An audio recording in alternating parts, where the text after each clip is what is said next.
交后，我项羽都有望提升。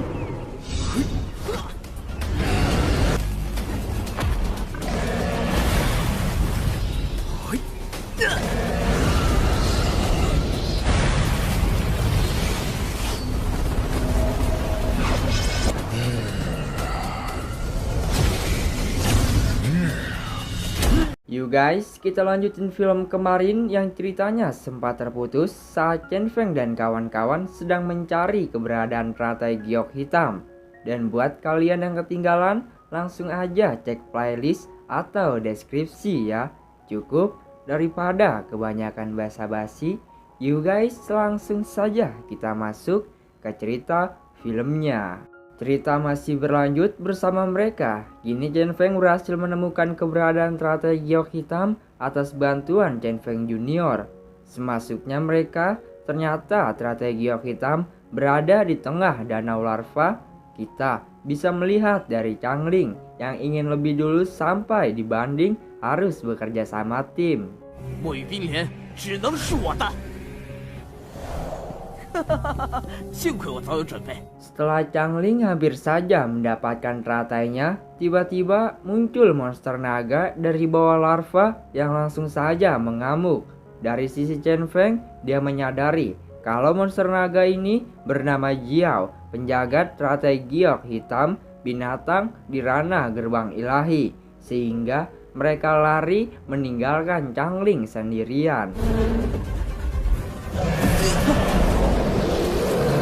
Di sisi Changling, untung saja dia bisa melarikan diri. Kalau tidak, pulang-pulang hanya tinggal nama saja. Setibanya mereka di luar, Chen Feng dan Huer sedang membicarakan bagaimana untuk mendapatkan bunga teratai giok hitam tersebut.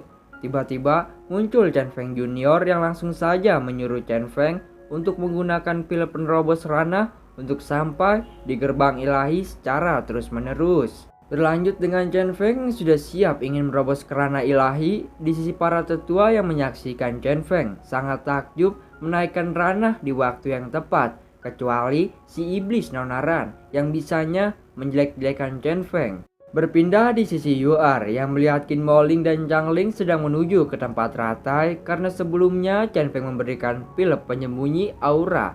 Takut sewaktu-waktu Chen Feng sedang menaikkan ranah, mereka akan mengacau nantinya. Di sisi Qin Moling dan Changling, mereka tidak mau jika di mana teratai giok hitam jatuh di tangan Chen Feng. Makanya mereka membuat rencana sesuatu tanpa ada yang mengetahui.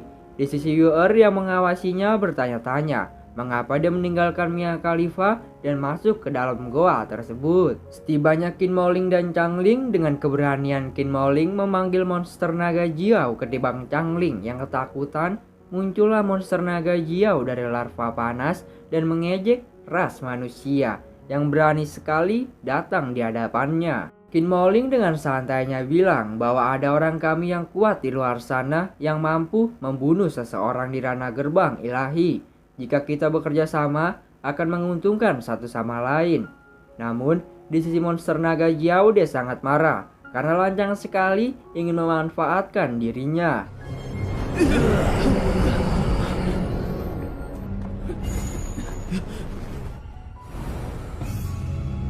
Naga Jiao yang kaget dengan aura ini langsung pergi ke sumber aura tersebut, meninggalkan teratai giok hitam begitu saja.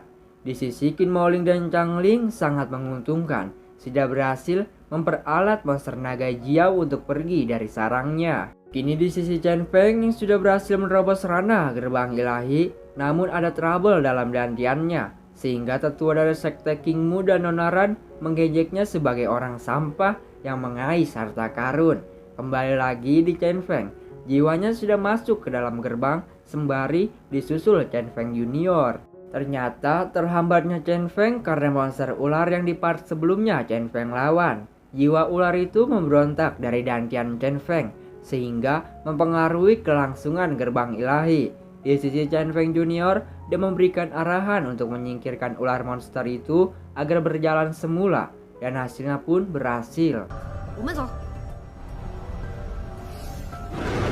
Chen Feng yang sudah kembali ke tubuhnya melanjutkan ritual penerobos ranah. Di sisi para tetua sangat kaget karena Chen Feng berhasil memasuki ke lapisan alam rahasia tingkat 7.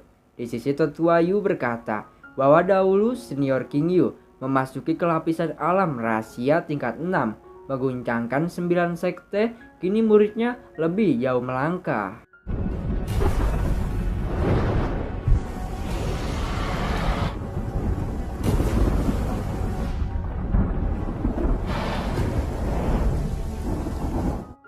Semua para tetua masih mengira-ngira. Dikatakan yang berada di gerbang ilahi Chen Feng adalah dewa iblis kuno yang bernama Xianglu. Ada juga yang berpikir bahwa itu Xianglu remaja, karena rumornya Xianglu yang asli selalu dilumuri darah di sekujur tubuhnya. Dikatakan setiap kali Xianglu pergi kemanapun, dia akan menandakan hujan deras dan petir di mana saja. Monster Xianglu adalah nenek moyang dari monster ular. Ternyata bersinambungan dengan Chen Feng, sehingga jiwa bela dirinya lebih kuat dibanding King Yu.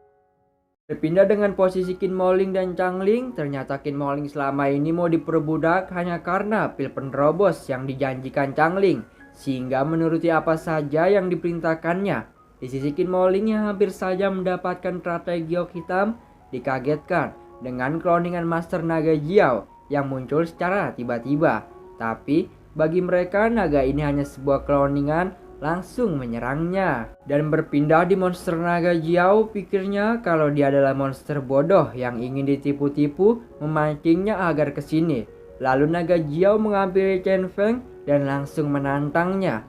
Di sisi Chen Feng dia balik mengancam bahwa kekuatan sekarang yang dia miliki berada di gerbang ilahi, dan monster naga lah yang pertama menerima serangannya.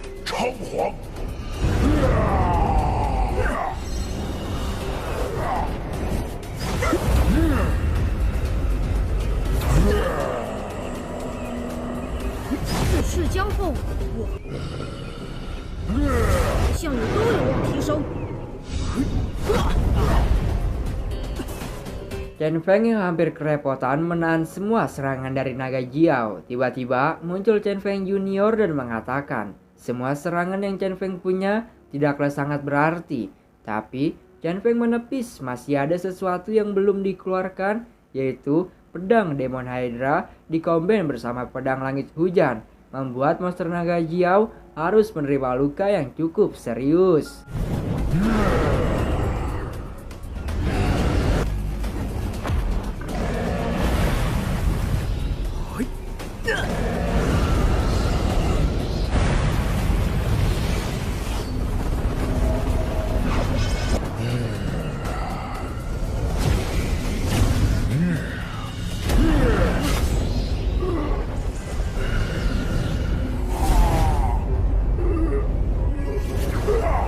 Di sisi tetua yang menyaksikan Chen Feng sangat terkagum-kagum lagi dibuatnya. Dikatakan tidak hanya membangunkan martial spirit Demon Hydra Xianglu, bahkan cepat menggunakan pedang Demon Hydra.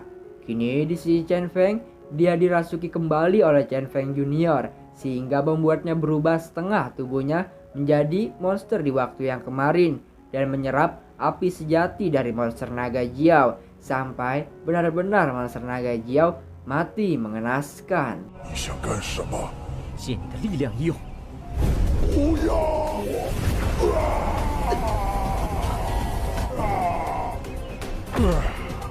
Di sisi Qin Moling dan Changling yang sudah berhasil mengambil teratai giok hitam, langsung melarikan diri lewat jebolan atas yang diterobos oleh naga Jiao sebelumnya. Kini Chen Feng sudah sampai di tempat teratai dan bertemu Yu'er, karena Yu'er sempat melihat Qin Moling dan Changling, sehingga Chen Feng dan Yu'er langsung memasuki goa tersebut.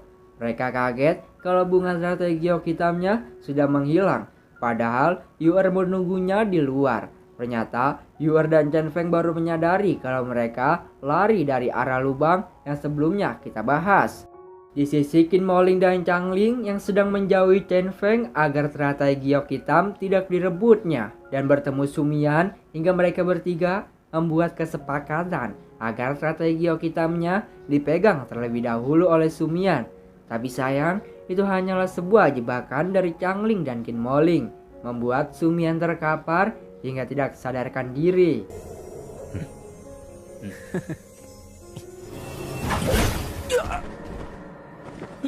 Dengan kebetulannya, Chen Feng bersama Yu'er tiba, lalu Changling dan Qin Moling bersiasat kalau strategi giok hitam ini direbut oleh Sumian, yang padahal ini sudah direncanakan oleh mereka berdua, agar insiden ini tidak diketahui oleh Chen Feng.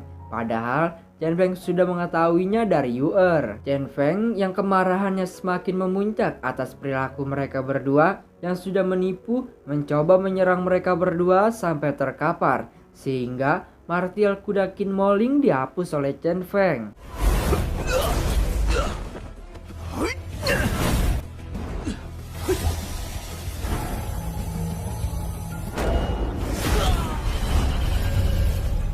Di sisi para tetua, khususnya si Dajjal yang melihat adiknya ingin dibunuh oleh Chen Feng, langsung menyuruh Patriark Wang dan Nona Yu membuka gerbang untuk kembali, kalau tidak akan merusak persahabatan ketiga sekte hanya karena masalah sepele. Di detik-detik riwayatnya Changling, dia berhasil meloloskan diri dari serangan Chen Feng, sehingga Chen Feng sudah tidak terkontrol lagi, kemarahannya memuncak, menyerang apa saja hingga akhirnya ditenangkan oleh Yu'er, dan mereka semua kembali di tempat awal kompetisi dimulai.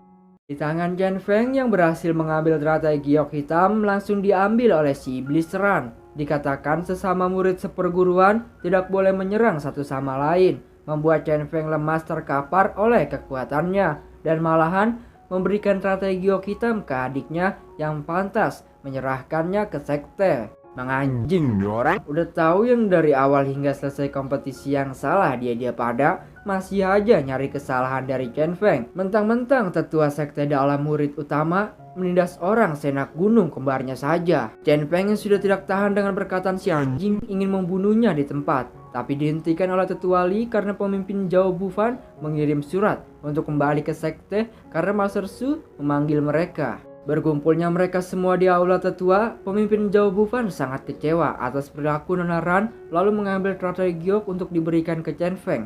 Nona Ran tidak terima dengan perilaku pemimpin Zhao Bufan, yang malahan memberikan strategi itu ke Chen Feng. Jelas saja pemimpin Zhao Bufan buka suara, dikatakan sifat anjing yang kau miliki membuat lelucon di depan para sekte lain, sehingga sekte Qian Yuan tidak mempunyai wajah di hadapan mereka. Iya bener emang anjing banget ini dia, sumpah cantik-cantik jiwanya psikopat banget.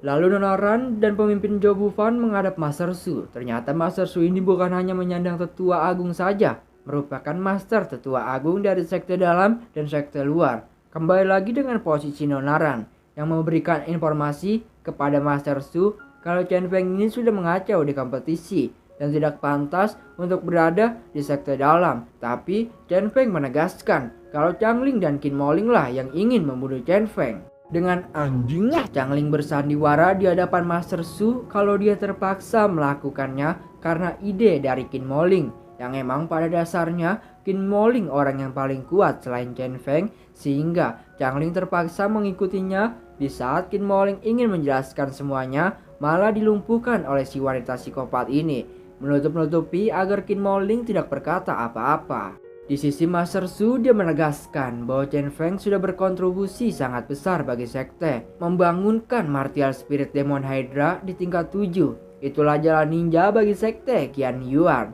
Kini Chen Feng diberikan medali giok bela diri tingkat 2 oleh Master Su agar bisa memasuki ke pavilion lebih atas. Nona Ran yang melihatnya keki karena dia sebagai tetua cuma mendapatkan medali giok bela diri di pavilion tingkat 1 saja, tapi dibantah oleh Master Su sehingga ketakutan. Nah mampus lu.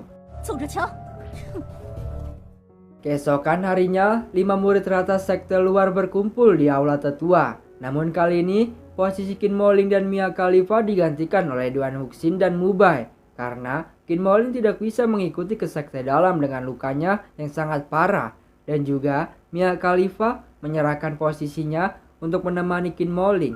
Memang Mas Jordi dan Mbak Mia Khalifa tidak pernah terpisahkan. Lalu mereka semua menghadap ketua Zhao Bufan. Sebelum gerbang sekte dalam dibuka, dia berpesan. Dikatakan setelah berada di sekte dalam, jangan pernah lupa, kalian semua besar di sekte luar harus membawa nama baik bagi sekte luar. Setelah mereka semua masuk, namun ada kedua murid yang menyambut kedatangan mereka dengan tidak asik. sehingga Duan Wuxin menunjukkan kekuatan murid sekte luar yang dianggap kalau para sekte luar hanyalah sebuah sampah. 神文镜，没错，堕落至此。奴才就是奴才。懂外宗弟子。来， Chen Feng menepis serangan dari orang itu, langsung melantangkan suaranya, "Kami memang dari sekte luar, namun kami semua lebih unggul dari kalian.